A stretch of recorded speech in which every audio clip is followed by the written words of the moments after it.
Welcome to Lynn Cullen Live, talk radio without the static. Email your questions and comments to Lynn at pghcitypaper.com. And now your host, Lynn Cullen. And good morning to you. It's October 19. It's a Tuesday, but I don't think my sister is going to be joining us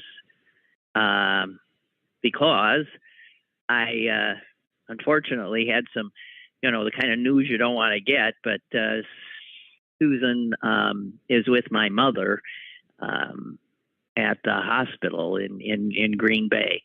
And my mom complained of stomach pain. And it turns out that she's going to have her appendix removed in 2 hours. So Susan's with her, and I'm sort of on, I don't even know what a tenterhook is, but I'm on it because, 99-plus-year-old woman going in for surgery is a little unsettling. So if I'm going to try to just forget about it as possible and move on. And actually, I'll look forward to this being a distraction since there's nothing I can do and I can't be there. And but I am, on tenterhooks. What are those? Geez, you would think if an appendix makes it for 99 years, it could just, keep on going. Oh, no. Anyway, having had my appendix removed not too long ago, they do it laparoscopically now, so it's not as invasive a procedure. And the doctors told my sister that they thought that maybe she could be home tonight. Amazing. I hope not. I think she could do well, who knows? It's always better to be home. Isn't it? Anyway, so that's where we are. Actually, I was talking to my mom and Susan last night, and Susan and I got into such a, Susan said, geez, we should stop this. This would make a great show for tomorrow. I said, you're right. Let's just stop now because we were having a good show on our own and putting our mom to sleep. She wasn't into it, but we were. I want to, there's a few little things I want to say that I've been meaning to say and that I've forgotten about while I'm doing the show. So let me get those off my list right now. And I don't mean to give short shrift to it by saying that, but when I'm walking my dog, and it's garbage night, I am sometimes so blown away by the amount of garbage that is put outside. It says something about us, obviously, and it harkens back to something I said yesterday about us Americans no longer being required to be citizens. Our job, quite clearly, is to be consumers. And, we live in this consumerist capitalist culture. It's part of the reason we've gone south. There's no doubt about it. A consumerist capitalist culture is not instilling any values that you would argue were good values. And so when a culture embraces, as ours has, and it's done little by little, it's not like there's some referendum. Would you rather consider your role as a citizen of the United States to be a citizen or to be a consumer? Nobody ever asked us. It just happened. And we were easily seduced into being unserious people who reveled in getting and spending and then throwing out and getting some more. It reminds me actually of all this panic I'm hearing now about the supply chain. And the panic is about, you don't want to disappoint your grandchildren at Christmas. The idea being that some very special toy will be out of your reach because of supply chain issues. So your job now is to panic and do all your Christmas shopping right now in hopes of elbowing aside folks who also might be looking for that same object. But, it wasn't like garbage that I wanted to talk about. That's my initial reaction when I see all the garbage. My second reaction is feel for the men. And as far as I know, they're all men. Maybe there's a woman on one of those trucks. I've never seen one. They're mostly black men. That's what I see in my neighborhood. And the black men who jump off the back of those garbage trucks and have to go from house to house and ridding, the people, making of this dash of garbage. I wonder what's in there. I mean, what could it all be? It can't be. I don't know. All I know is if those men were not willing and able to do that job, we would be literally living up to our eyeballs in a dump. And the job they do, which is back-breaking, let me just say that, come to think of the back-breaking. So the city has given us all these blue recycling containers. I just want to say, whoever bought those, whoever said, these are the ones, has never been a person who collects garbage. Because those blue containers are heavy before anything's even in them. They're much heavier than they have to be. And I find that I'm unwilling to fill them up because I don't want some poor soul having to, I would put like newspapers, which get heavy, and then bottles, which get heavy.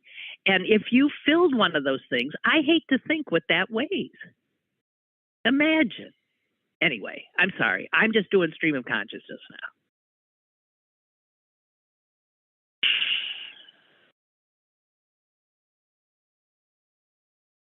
It says something about a society that pays the people who do the most important jobs, like keeping us from living in the sea of crap that we continue to buy and toss. The people who rid us of it week after week are not paid much of anything. And then something like a pandemic happens and we find out they're essential. And all the people making all the big bucks, guess what? They're not.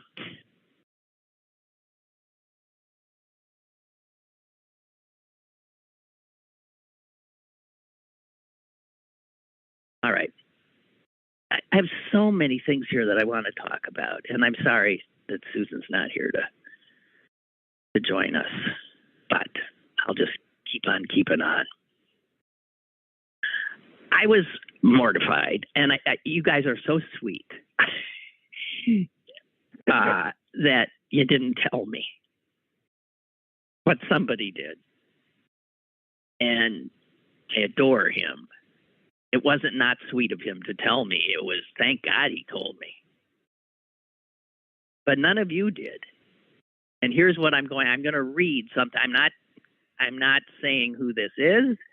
I'm just saying that I received an email.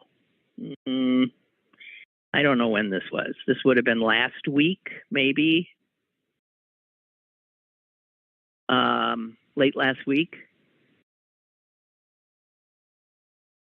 And this is someone who listens to the show with some regularity. And he wrote me this because he had experienced an uncomfortable psychological struggle while listening to my show. And he said this, in part, I'm not going to do the whole thing. It's taken me the better part of the last hour and a half to convince myself that I'm not in some strange time loop, nor have I suffered some traumatic brain injury since I left for work this morning. When you began the story of the ensnared whale this morning, I thought that I'd heard it before. As I listened intently, I became convinced that I'd heard it before because I knew all of the details before you even uttered them. And as I continued to listen, I got the eerie feeling that not only had I heard it before, but it was you who told it on an earlier show. But I convinced myself that that couldn't be the case because I've listened to you since the early 1990s and feel as though I know your inflections and cadences well enough to be able to determine if the subject matter is new to the show or something you're revisiting. And your enthusiasm today convinced me that this was a story you were telling for the first time and that I must have learned the details elsewhere.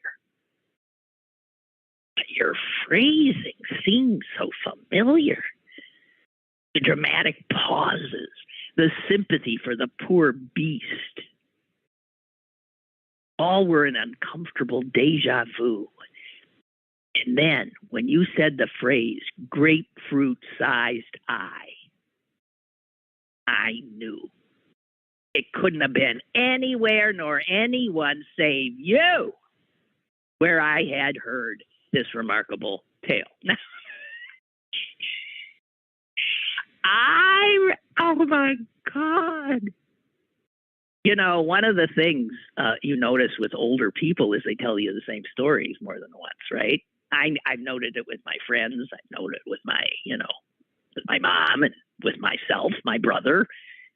Repeat himself too. But my God, guys. Now, I've told the same story a number of times, but not twice in 1 week, I think it was. I think I first told the story when Susan was on. It's such a marvelous, I can't get that story out of my head. I told you, I think I said, I was stopping people on the street because I wanted to tell the story. So the fact that so many of you, when I started telling this story as if for the first time, because I thought it was the first time I'd shared it with you, how silly of me. And nobody wrote in and said, Lynn, hello. Grapefruit-sized eye. But you know what I thought? I remembered that in telling the story the second time, I did not put that grapefruit-sized eye in the story at the same point. I actually do remember that then telling the story the first time. And the first time I told it, the grapefruit-sized eye made its appearance at much more toward the beginning of the story when the divers first came upon the poor beast ensnared in all those ropes. And I said that one rope had been on its head. I think I said, yeah, that's when the grapefruit-sized eye came in. And then in the second telling, the grapefruit-sized eye came in at the very end when the whale comes back after being freed and eyeballs her liberators. Oh, okay. So I just want to say, I'm glad I know I did that. I think it's funny. At first, I was mortified. Then I thought, no, it's funny. And it's such a good story. It's worth hearing twice. But it's funny that none of you said, Lynn! What? Anyway. Okay. Ed writes, in the future, we will likely be known as the culture that produced the largest mounds of landfill garbage that the world has ever seen. Yeah. Remember, the garbage is still out there somewhere. Yeah, even if it isn't. Yeah, we just keep moving it, right? We just keep moving it. But never before have the men who pick up the garbage had to pick up so much, because we are masters of consumption and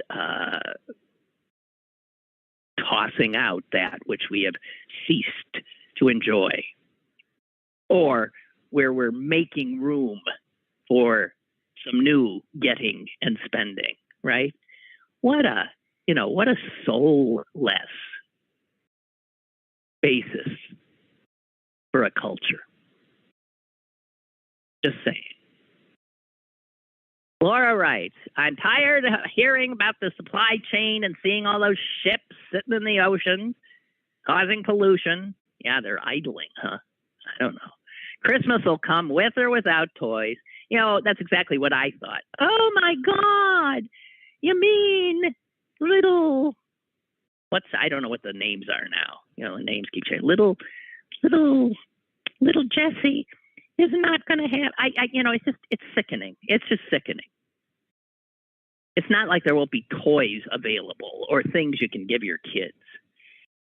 And Laura says, maybe it would be best if kids didn't get so much.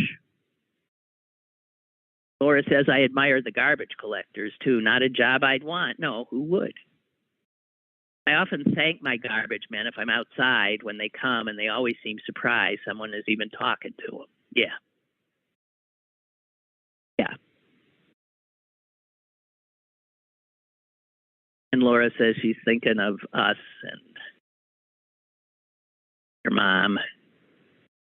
She's a strong lady, hoping the hospital in Green Bay is less stressful than in Pittsburgh. Yeah, well, the hospital she's in Green Bay is a hospital that my father served as the chairman of the board at one point. And our family, the woman who heads the hospital now, is a dear friend of my mother's. So no one, there wouldn't be a soul in Green Bay who's getting better care. Mom. That's the hospital she pushed me out into the world on a cold day in January. Long time ago. I'm seeing something saying, reminder, Clarence is on the line. I never saw the first. What the hell is Clarence? Hello? Hello? Hello? I'm sorry, I didn't see the first notice that you were there. I'm patient. Don't worry about it. Yes, you are. Okay. I just had to keep going in my mind. Garbage. So I wouldn't go off track. And forgive me if I told this story before. I worked on a garbage truck the summers when I was 14 and 15. Wow. Yeah. Really? Yeah. That seems too young to be allowed to do that. Oh, that was allowed. It was under the table. A guy, he was the husband of a friend of my mother's. I called him Uncle Chucky. He drove the truck, and two of us were on the back of the truck. We got paid $28 a day, which doesn't sound like much, but in like 1977, when minimum wage was like $1.60 something or something like that, maybe, it was a lot. Yeah. It was a lot of money. And we didn't work 8 hours or 4 hours or 5 hours. You worked until the route was done. So what we would do, he wouldn't stop the truck. He'd just drive slowly, and we'd jog behind it, throwing garbage in the truck. He'd only stop so we could do that You know, that thing where you smash it when the compacting. Compact it. You know, and I remember after my first day, I got home and my arms and my hands from grabbing bags were like clenching themselves on their own, have like no muscle control. And I said, "But Mom, what's wrong?" I said, "I can't." She just laughed and said, she said, go run yourself a hot bath with some soaking some Epsom salts. And I've been soaking in Epsom salts every time I have buttons ever since then, for that amount of time. Because it really works, huh? Yeah, it really works. Yeah. But you know, so you really earned that money. Really earned that money. I earned the money, and I can remember, like, after being 14, when I was 15, when I was a sophomore in high school, I was on the honor roll every single time because there was no way I was doing that for the rest of my life. And,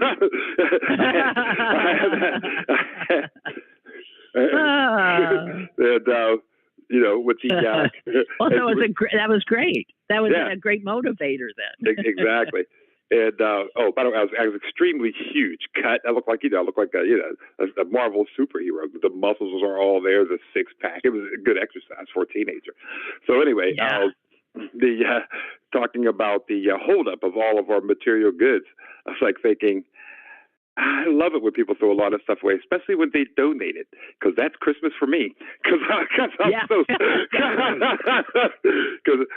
just the other day, I'm in the Goodwill, and I get a brand new pair of Nikes for $5.99 because somebody donated them instead of throwing it in the garbage.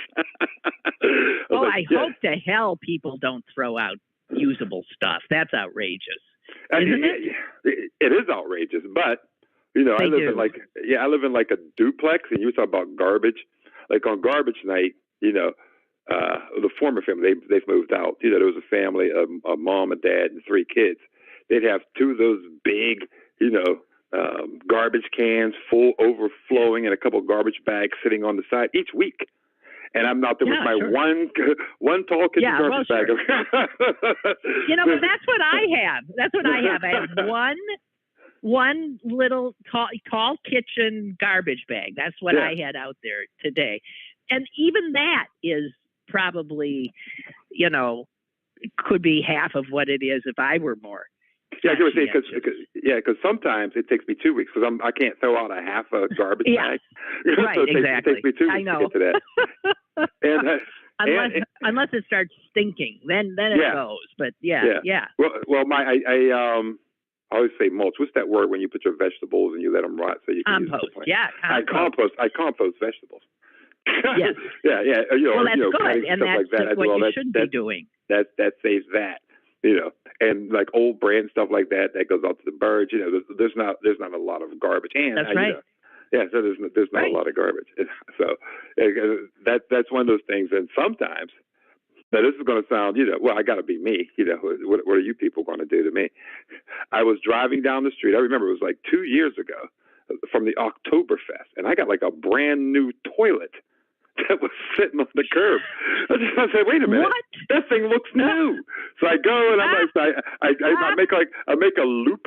So I come back and I pull over, and I went, "That's a brand new toilet sitting out for garbage." And the people who live in the house came out and they said, "Are you taking it?" I'm like, "Is it new?" They go, "Yeah, it didn't fit." So we just sat out there hoping somebody would take it. Wow. Yeah. Wow. I went, okay. I said, it looks new. They said, oh, it is new. They said, yeah. Or it wasn't that it fit. It was like one of those low flows, and the husband or something like that didn't want a low flow or something. Yeah. So they said we were hoping somebody would take it. I'm like, oh yeah, I'm taking it. Well, so that's, you know, in as much as that happens, that's good. I had a friend call me, what was it, yesterday, saying, hey, I'm on Fifth Avenue. Someone put out 2 beautiful white wicker chairs in the garbage.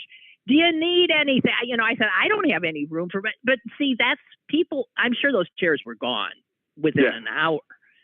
I do that, I would think. And I know when I went to New York City to live, I had a little tiny apartment, no money and no way to, I had a room. And I was told on garbage day was like, I think Wednesday on the Upper West Side. And also they told me you go up there and you can find unbelievable things, you know, great tables, lamps, whatever. And it was true. You just go picking in rich people's garbage. Yeah. I like to tell people, like, look, you know, while you're out there working hard to get your material goods so you can feel better when you buy it, and it doesn't give you that same feeling, and the next year you don't like it anymore and you throw it away, as I'm living my stress-free life, carefree and all that stuff, I'll just go take it. So it was your stress and suffering that bought it. And I'll just go get it for, you know, a fraction of what you paid for it. But you feel good when you donate it too, for a little bit. But now you go back to work on Monday. Yeah, you do. Just so that's true. That's all true. Yeah. Hey, thank you, Clarence. You're welcome. It's great to hear from you. Bye. Bye. Bye. Bye. Bye-bye. Yep. And Aaron's written about the whale story repeat. He said, this is why I'm glad I told the story of the story being repeated, because I figured a lot of you had to have had the same reaction as the guy who sent me the email. And Aaron writes, I had exactly the same experience with the whale story. I thought I might have had a stroke. Yeah, and that grapefruit size eye descriptor, that was a clincher. Glad it wasn't just me. All right, so none of you are nuts.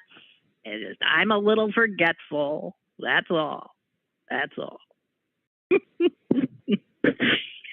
Oh, dear, dear, dear, dear, dear. Okay. Did you see? This is so repulsive. I don't know why am I even doing this? Because I think we need to remind ourselves of how totally repulsive, and actually the perfect indicator of what a corrupted, consumerist, valueless culture we live in now, is that Donald Trump was the president. There is no other way to explain how an empty, soulless, mentally ill grifter could have ascended to that position by virtue of our electoral system. The people of this corrupted, consumerist, capitalist country spoke. Did you see what he put out on the death? General Powell? Here it is. Big headline. He put it out. You know, he can't go on Twitter anymore, so he puts these statements out. Statement by Donald J. Trump, 45th President of the United States of America.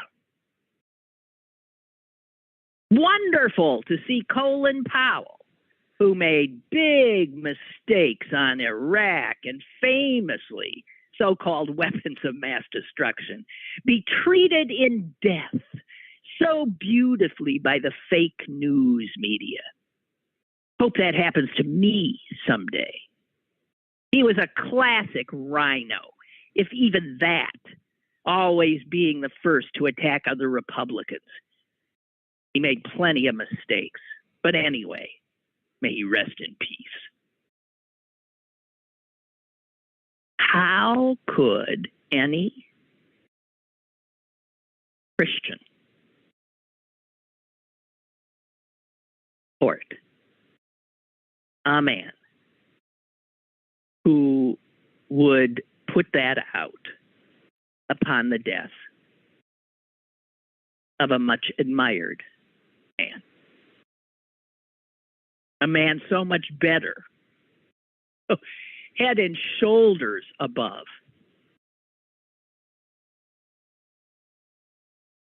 it's extraordinary.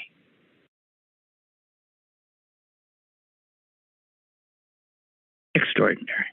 Hey, I came across, I I want to read it to you because it made me laugh, and we can always use a laugh, especially after dealing with you-know-who. I came upon this biography of Chris Potter that is on the WESA FM page, since he now is reporting for 90.5. And here it is. What it told me is I got to redo mine. This is too funny. Here's Chris Potter's bio, and there's no doubt who wrote it. Nearly 3 decades after leaving home for college, Chris Potter now lives 4 miles from the house he grew up in, a testament either to the charm of the South Hills or to a simple lack of ambition. In the intervening years, Potter held a variety of jobs, including asbestos abatement engineer and ice cream truck driver. He has also worked for a number of local media outlets, only some of which then went out of business. After serving as the editor of Pittsburgh City paper for a decade, he covered politics and government at the Pittsburgh Post-Gazette.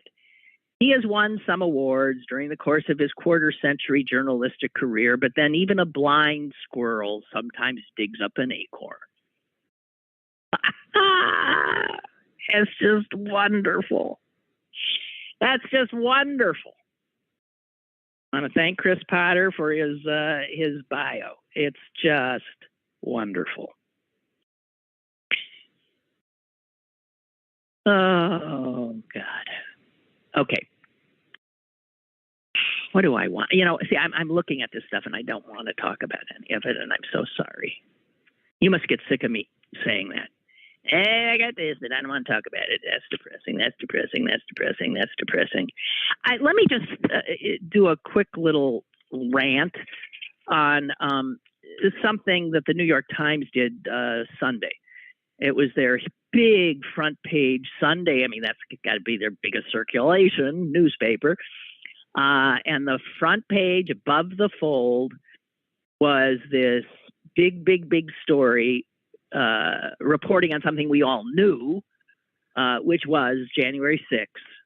And what they did in this story was focus on essentially just 7 men and 90 seconds in which they came together. Men who did not know each other, but who you could see on video came together at one of the more brutal parts of January 6th. And it made for really, I'm reading it.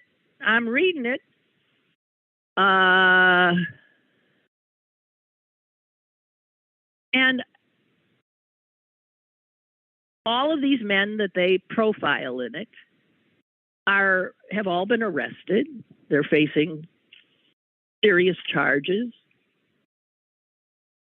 Of course, they're all white.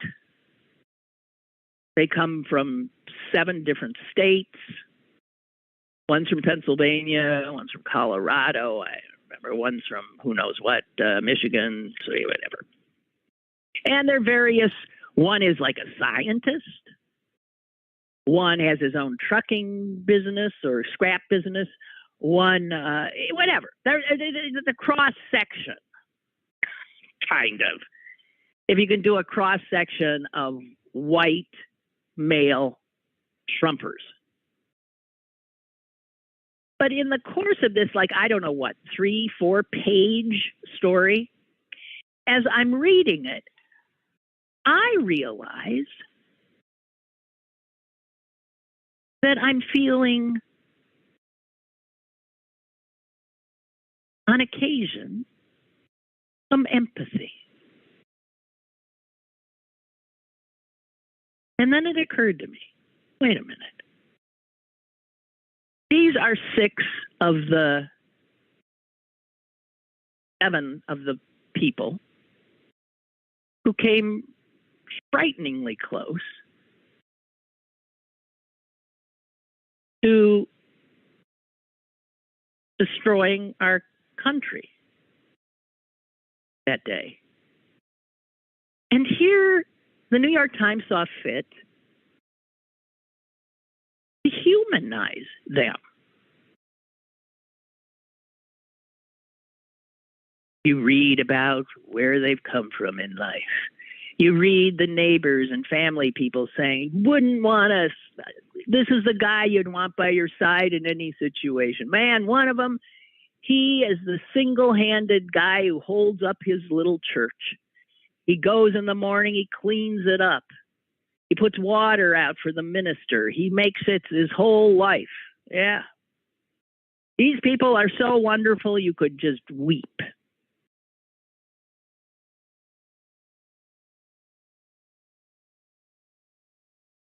White privilege. White privilege. The mostly overwhelmingly white New York Times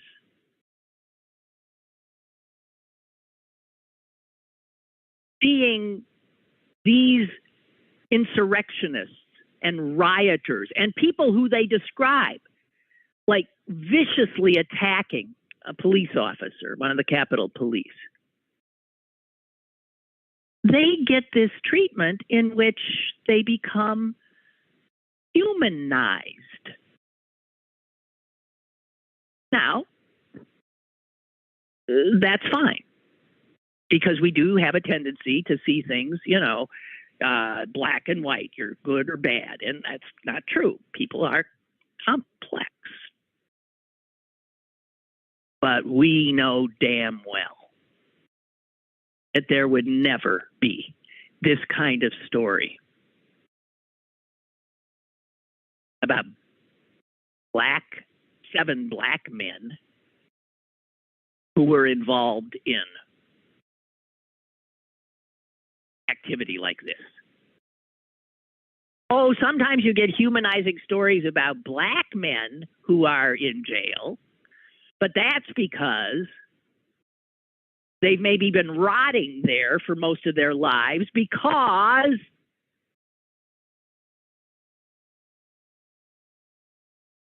a racist prosecutor, a racist jury, a who knows what, said they did a crime they didn't do. So sometimes we see humanizing things about black men in that context, but I can't think of seeing anything like this.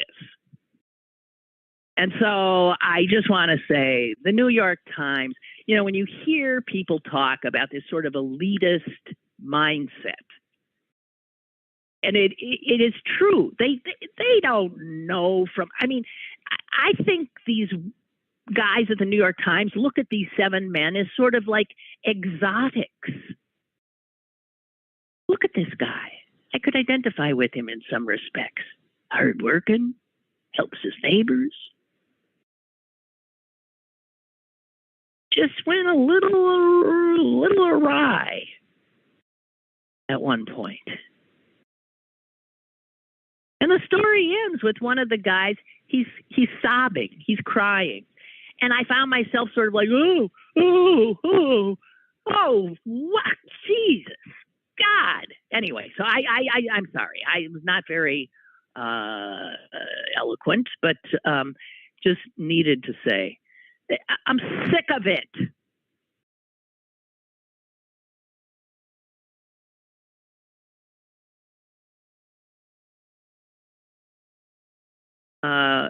Something I've been watching, and I'm going to definitely say, if you have access to it, do it. It's this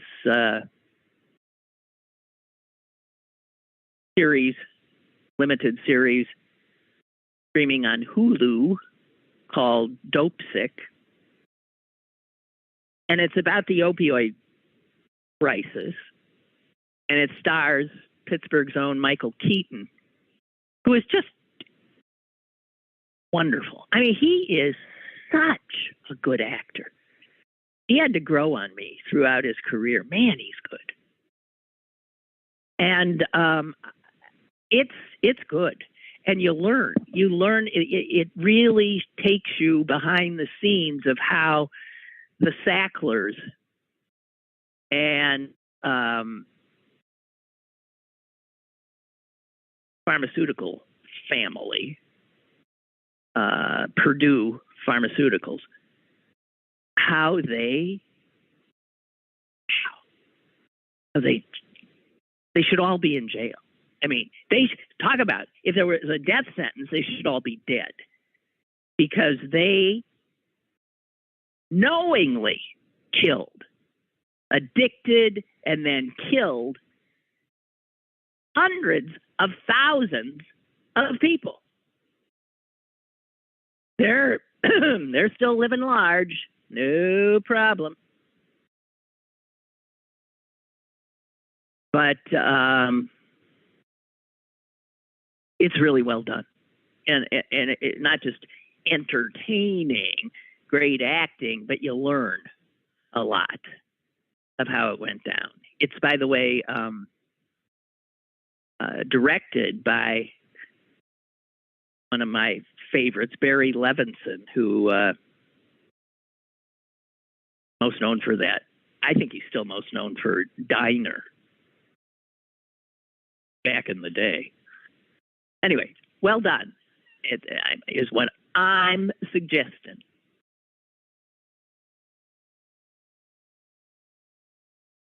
Did you see the story? This is one of those stories that I can't even get my head around. Did you see that a woman on a train just outside of Philadelphia, one of the trains that was that's run by the SEPTA, the Southeastern Pennsylvania Transportation Authority. They do the buses, the trains, yeah. Did you see that this woman who was sitting on a train was raped by a stranger, a man who boarded, sat next to her, and then just started ripping her clothes off and assaulting her?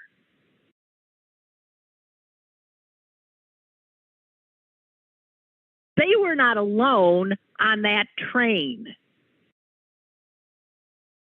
I have not seen any further reporting of how many people were in that car.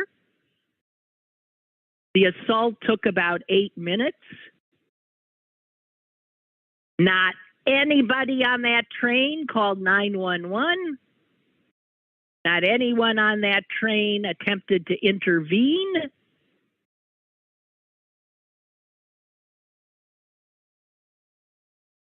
And in fact, I believe I saw somewhere that some of the people did have their phones out, but they were taking video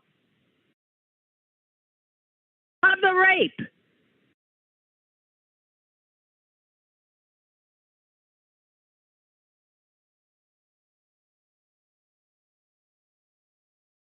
You'll remember, some of you old ones, the national reckoning that occurred. It has to be back in the 70s, doesn't it? Kitty Genovese in New York, where a woman was attacked on a New York street, her screams going on, people in the buildings around doing nothing. And then I remember story after story about what has happened to us, that we would let a woman be attacked and die like that, and no one come. And anybody coming to her help was not putting themselves in harm's way. It's a matter of picking up a phone.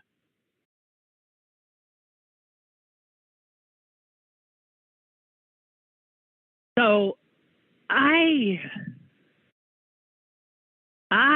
just can't begin to imagine that poor woman, knowing She was not alone. There were people who could help her, and they did not. And the audacity of the man.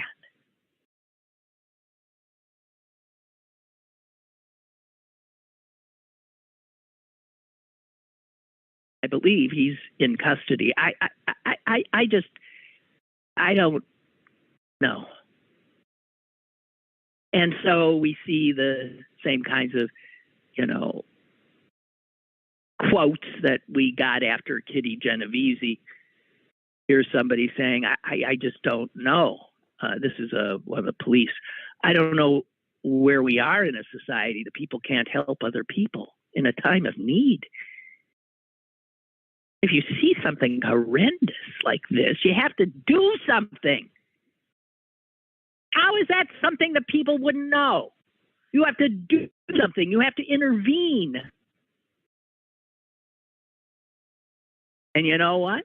This is another indication of our downfall, in that we don't have a culture now that does anything but feed individualism. It's why we're so screwed up during the pandemic, that people put an individual's desire over the larger community's needs for protection. So I just unbelievable. Unbelievable. I don't know. And again, this is where I probably should still be watching news, but I don't know if that got a lot of coverage.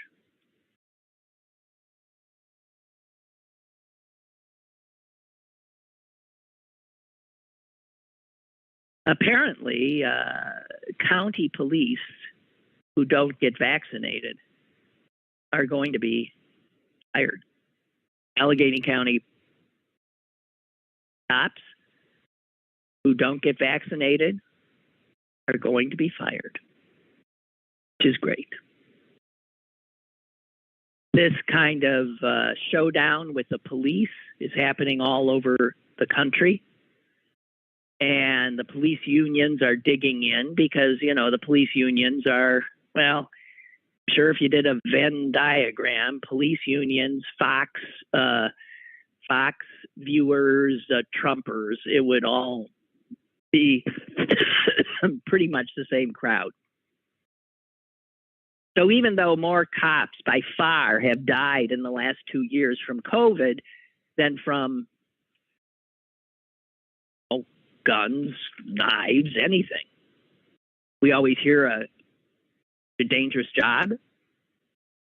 And these cops are deciding to make it more dangerous.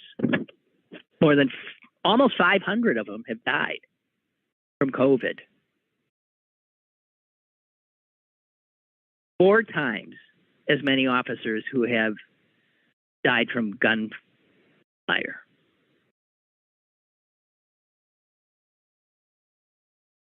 And these are the frontline people who interact with others. If I'm the person in need of a police officer, I don't want somebody unvaccinated and unmasked coming at me to help me, because they could be killing me. They could be giving me the virus.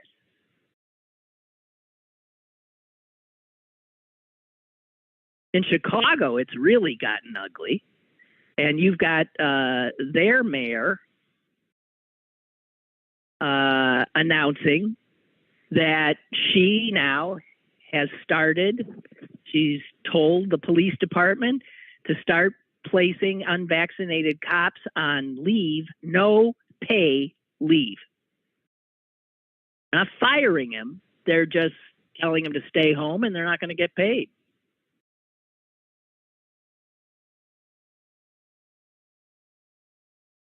And that's what's got to happen.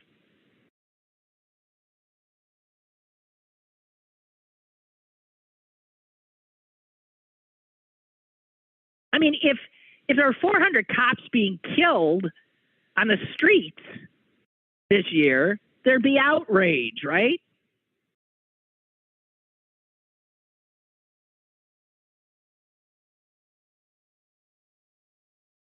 I'm looking at a list of some of the most recent officers to die. Listen to this. Freddie Castro. He was a cop in Overland Park, Kansas, excuse me. Young, unbelievably young officer, 23 years old. He's dead. 23-year-old. Joseph Kerr, Fond du Lac, Wisconsin police. 26 years old. He's dead. Jennifer Seapot, Fort Lauderdale police. 27 years old. She's dead. The police union, they're going to stand firm.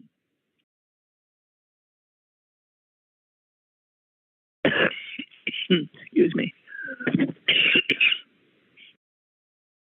Incredible. Mab writes, I had some of the feelings you speak of about the Times article on Sunday, but I realize that it's important for us to understand that plain, ordinary people can be roused to mob violence by a demagogue. Things they would never consider doing before being indoctrinated and motivated by a Trump-like leader become the automatic, necessary things for them to do. I lived in Germany for a few years and continuously looked at ordinary people, wondering how on earth their relatives could have turned into rabid Nazis. And now I realize it can happen in my own world just as easily. Yeah, there you go.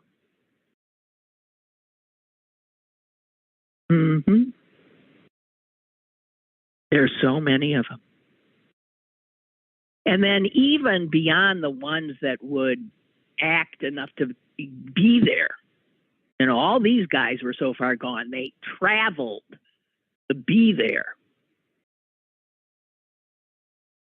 But think of all the people who will just stay silent. Probably most of the people, like the people on that Philadelphia train, they'll just be silent while all manner of horror happens. Don't want to get involved. And so if you add up the like real nutcases, and Donald Trump's number one, and the real true believers, and then these folks that, you know, one step down, that maybe never had a criminal record, never did anything untoward, all of a sudden now, you know, kicking a police officer in the head. These are people who think they support law and order. Right? Right. So we're pretty far gone. And Kanye West is no more, ladies and gentlemen, just again, with some respite. Kanye West done changed his name. So he's now, I guess he changed his name to just 2 letters. He doesn't even have a first name or a last. What do you do when you have to fill this thing out on, you know, on the internet where it says last name, first name, and you don't, and it says it's a required field. Well, what do you do then? If your name is simply Ye, is that how it's pronounced? Y-E, Ye or Ye? Because that's who he is now. Kanye, I'm willing to bet. It's Ye. Judge Michelle Williams. Michelle Williams is a judge? Jeez. Judge Michelle Williams granted the change on Monday in a California courthouse.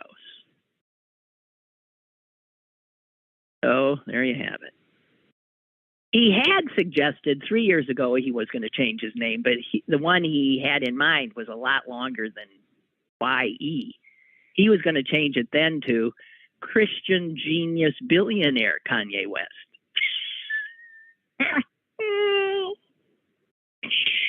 Oh, God. All right.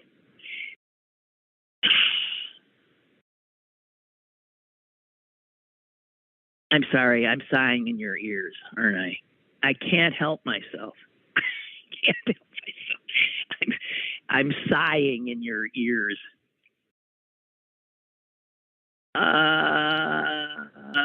I got the stuff here, but I'm worried about. This might get us to the end. Get me to the end here. I don't want to bite off more than I can chew. David Brooks, who drives me crazy, but I can tell tries to be a thoughtful white man.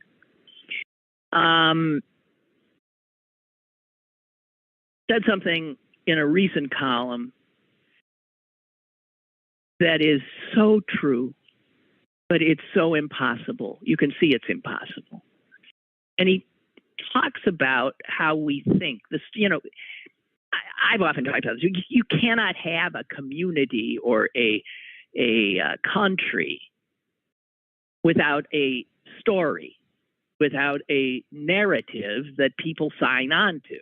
It's why we all, we're indoctrinated as children with the pilgrims, the turkeys, the buckled shoes.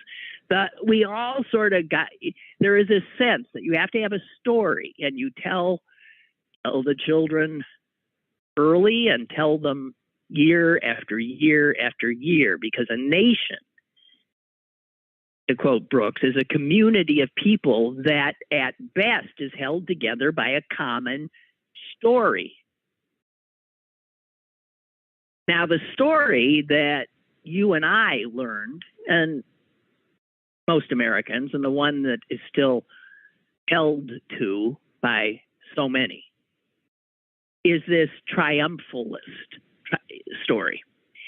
And it's one that I have always found so off-putting. It's one that always made me think, why? Remember, again, in the old days when the TV stations would sign off at night? I don't know what they did here in Pittsburgh, but in Green Bay, they'd fly the flag, and maybe you'd see a jet fighter go, and maybe the Star Spangled, or at football games, the flag, the Jets. Everything was always, our sense of ourself was a show of destructive, of death-dealing machinery. And I found that off-putting. Even our horrible Star-Spangled Banner is about battle. When I always thought that, why can't the narrative be something? I mean, obviously, the story of this country is suffused with blood. But if you tell the story as it happened, we don't come out looking all that great a lot of the time. So how do you create a country telling that story? And as Brooks points out, the younger generation in this country, people under 30, increasingly are rejecting this story. I'm rejecting the story, and I ain't under 30. We need a new story. And I keep talking about the fact that we're all learning so much history. We're learning the kind of history we weren't allowed to know because it's the stuff that doesn't make you feel proud.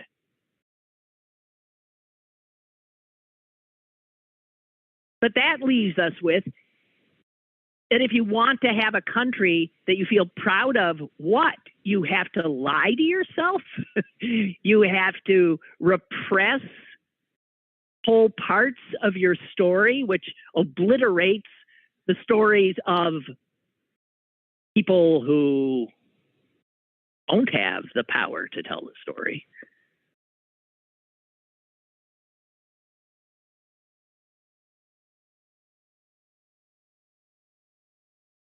I don't know.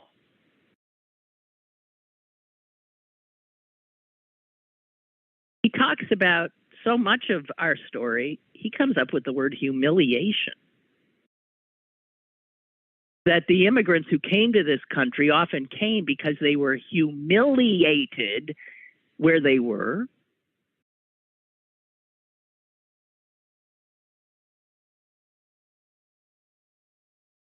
Talks about terrorized Jews fleeing the Holocaust, the Irish degraded by poverty and famine, the horror of the slave ships. These are all stories that are not pleasant, but they all end here. And now, today, you see other seekers, desperate, humiliated people, trying, like our ancestors, to come. And we just dehumanize them more and humiliate them more. And then he talks about the ongoing humiliation of racism in this country.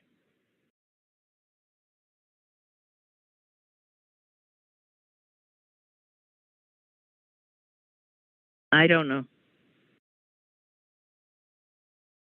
You can tell he's worried. Says we need a national story that is based on humility.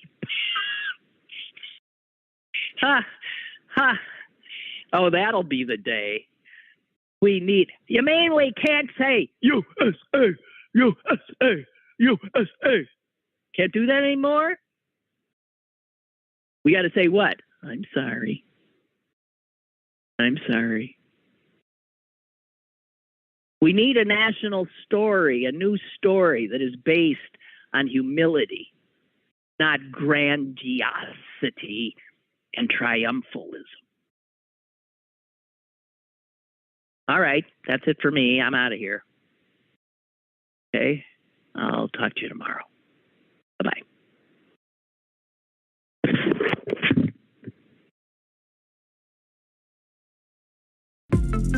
Lynn Cullen Live, Monday through Thursday from 10 a.m. to 11 a.m. and archived at pghcitypaper.com. The opinions expressed on Lynn Cullen Live are those of the host and do not necessarily reflect the viewpoints of Pittsburgh City Paper or its advertisers.